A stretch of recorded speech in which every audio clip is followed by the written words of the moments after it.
Nah, jadi kemarin itu kan kita bikin polling tentang siapakah yang bakal menjadi pemenang jika dua karakter Godzilla saling bertarung. Mereka adalah Godzilla Minus One, si pemenang Oscar, melawan Shin Godzilla, salah satu karakter yang sejak kemunculannya bisa dibilang merupakan penggambaran dari bentuk Godzilla yang paling aneh dan juga menyeramkan. Hasil polling tersebut memperlihatkan kalau Godzilla Minus One yang bakal keluar sebagai pemenangnya. Apakah Godzilla Minus One memang sekuat itu? Nah, demi untuk menentukan siapa yang akan menang dalam pertarungan kali ini, tentunya kita akan menganalisis dari segi kekuatan, kemampuan, dan kelemahan dari masing-masing versi Godzilla tersebut.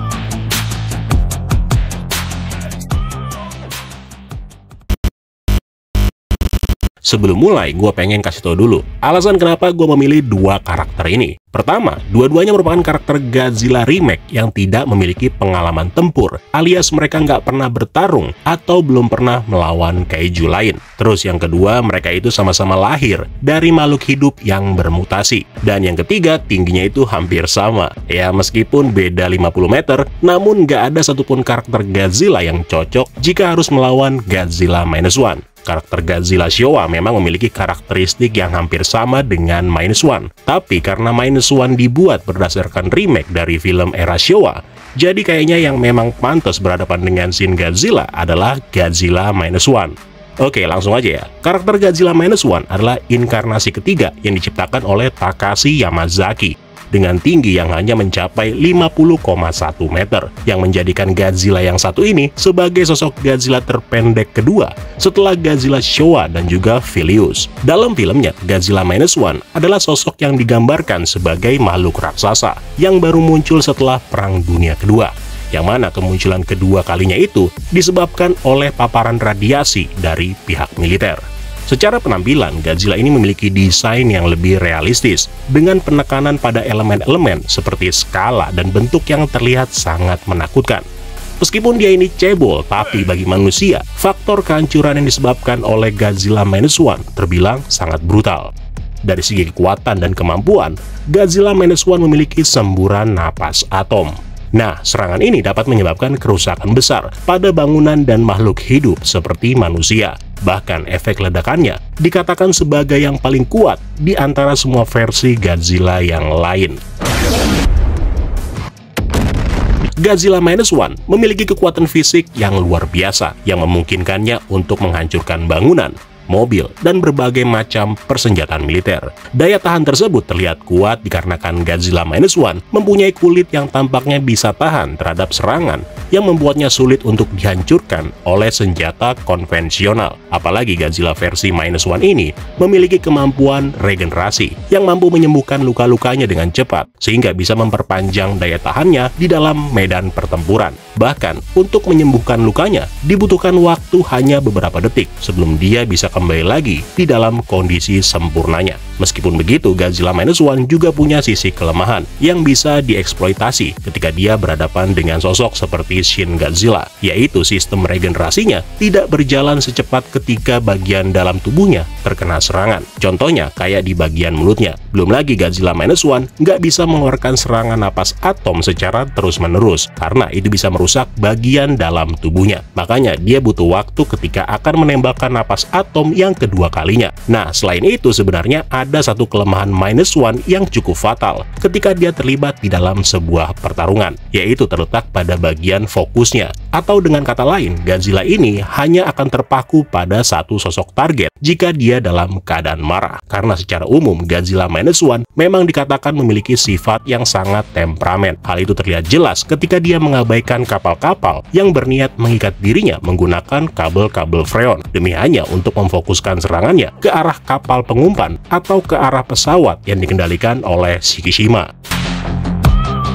Nah, sekarang kita ke sisi yang lain, yaitu sosok Godzilla yang bernama Shin Godzilla. Di tahun 2016, Toho memperkenalkan versi Godzilla yang sangat berbeda kepada para penonton, dengan desain yang lebih mirip monster mutasi, serta menekankan banyak elemen horor di dalam filmnya. Dengan tinggi sekitar 100 meter lebih, Shin Godzilla digambarkan sebagai sejenis makhluk laut prasejarah yang bermutasi akibat limbah nuklir di dasar laut, yang dengan cepat kemudian tumbuh secara bertahap dalam waktu 60 tahun. Dari segi bentuk, Shin Godzilla memiliki penampilan yang mengerikan dengan kulit yang tampak seperti daging yang terbelah, serta makhluk ini harus memasuki berbagai bentuk evolusi terlebih dahulu demi mencapai bentuk sempurnanya. Dari segi kemampuan dan kekuatan, Shin Godzilla memiliki beberapa bentuk semburan radioaktif yang sangat kuat. Selain semburan dari mulutnya, dia juga dapat mengeluarkan sinar tersebut dari tubuhnya yang lain, kayak di plat punggung dan juga dari ekornya. Sehingga kemampuan unik tersebut bisa dikatakan sebagai variasi serangan yang paling mematikan dari semua versi Godzilla. Shin Godzilla juga dapat mengalami fase evolusi yang terbilang cepat selama pertarungan, di mana hal itu bisa mengubah bentuknya untuk beradaptasi dengan ancaman yang ada. Ini merupakan pengembangan dari kelebihan Shin Godzilla untuk bisa beradaptasi terhadap lingkungan yang ada di sekitarnya. Karena pada dasarnya makhluk ini tidak memiliki ketertarikan atau adanya rasa balas dendam terhadap manusia, seperti layaknya Minus One. Makanya itu, seiring berjalannya waktu, Shin Godzilla terus berevolusi, tergantung lingkungannya. Contohnya, ketika dia berada dalam bentuk ketiganya, yang mana dia harus berevolusi ke bentuknya yang keempat, dikarenakan fusi nuklir yang ada di dalam tubuhnya mulai memanas. Nah, dengan tubuhnya yang panas itu, maka Godzilla harus kembali ke laut untuk mendinginkannya. Andai aja dia tetap berada di dalam laut, maka dia nggak akan berevolusi karena suhu tubuhnya tetap terjaga. Begitu juga dengan kulitnya yang selain memiliki pertahanan yang sangat kuat, kulit Shin Godzilla bisa menyerap energi dan juga berbagai serangan senjata konvensional yang kemudian direspon dengan sebuah evolusi. Makanya, sekali lagi, andai Shin Godzilla tidak mendapatkan serangan atau tetap berada di dalam laut, maka tubuhnya tidak akan berevolusi.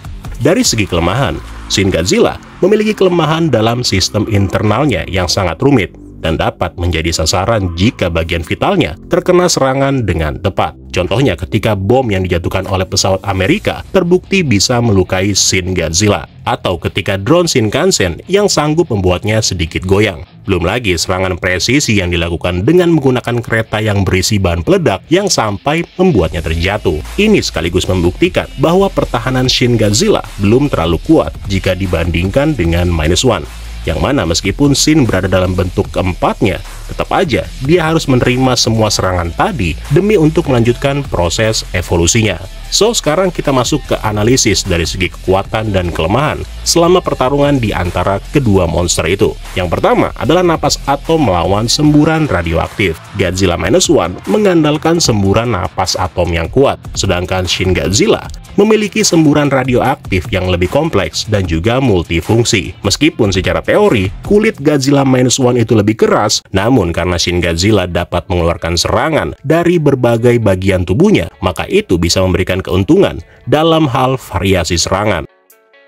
Bayangin, ketika Minus One hanya berfokus pada satu titik serangan, tiba-tiba ekor Shin Godzilla yang terbilang panjang itu bisa menerobos masuk ke dalam mulutnya, tepat sebelum Minus One mengeluarkan napas atomnya. Kemudian kekuatan fisik melawan adaptasi yang cepat. Godzilla Minus One memang memiliki kekuatan fisik yang sangat besar, tetapi Shin Godzilla dapat beradaptasi dengan cepat, di mana dia bisa mengubah bentuknya untuk menghadapi berbagai macam serangan, yang mana ini memberikan Shin Godzilla keuntungan dalam hal fleksibilitas taktik selama pertarungan. Kemudian ada pertahanan dan regenerasi melawan evolusi. Godzilla Minus One memang memiliki pertahanan yang kuat dan kemampuan regenerasi yang sangat baik jika dibandingkan dengan Shin Godzilla. Namun Shin Godzilla dapat mengalami proses evolusi sehingga dia bisa beradaptasi dengan kondisi pertempuran, yang mana itu bisa membuatnya sulit untuk diprediksi. Tapi tentunya pertarungan mereka harus berlangsung lama supaya Shin Godzilla bisa berevolusi. Selanjutnya, kelemahan bagian vital melawan kelemahan vital bagian dalam. Shin Godzilla memiliki kelemahan sistematik di beberapa titik di bagian luar tubuhnya yang mungkin dapat dieksploitasi oleh Godzilla Minus One jika dapat menemukan titik lemah tersebut. Nah, pertanyaannya, secepat apa Godzilla Minus One dapat menemukannya?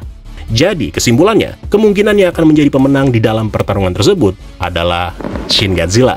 Tapi dengan catatan, pertarungannya harus berlangsung dengan waktu yang panjang. Alasannya yaitu kemampuan adaptasi dan evolusi.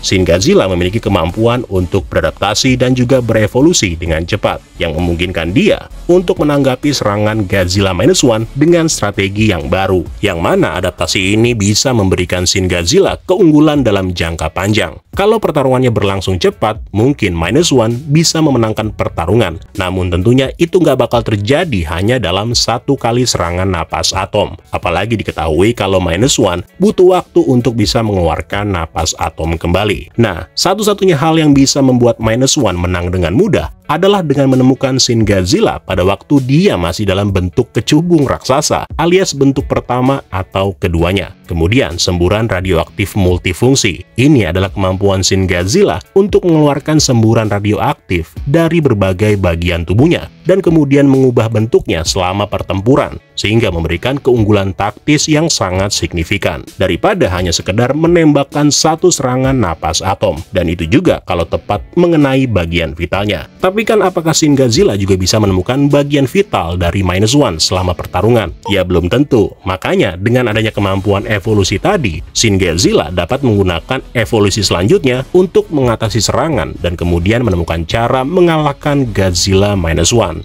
Bayangin kalau evolusi kelimanya itu benar-benar terwujud cuy, ketika dia menghadapi lawan yang kuat seperti Godzilla Minus One. Kalau nggak salah, bentuk kelimanya itu kan makhluk-makhluk humanoid ya. Nah, kalau itu beneran terjadi, bisa dikeroyok itu Godzilla Minus One. Sejujurnya, gue lebih suka kalau Godzilla Minus One yang menang cuy. Karena secara pribadi, gue kurang suka dengan perwujudan dari Shin Godzilla. Tapi karena kita harus adil berdasarkan fakta dan teori yang ada, ya gue harus ngakuin kalau Shin Godzilla adalah pemenang dalam pertarungannya. Namun, penting untuk diingat bahwa hasil dari pertarungan ini bisa sangat tergantung pada konteks cerita dan bagaimana masing-masing monster akan digunakan di dalam film atau media yang berbeda. So, kalau gitu sekian dulu untuk hari ini. Terima kasih buat yang udah nonton sampai habis, dan sampai jumpa di kesempatan selanjutnya. Keren lo semua. Ciao.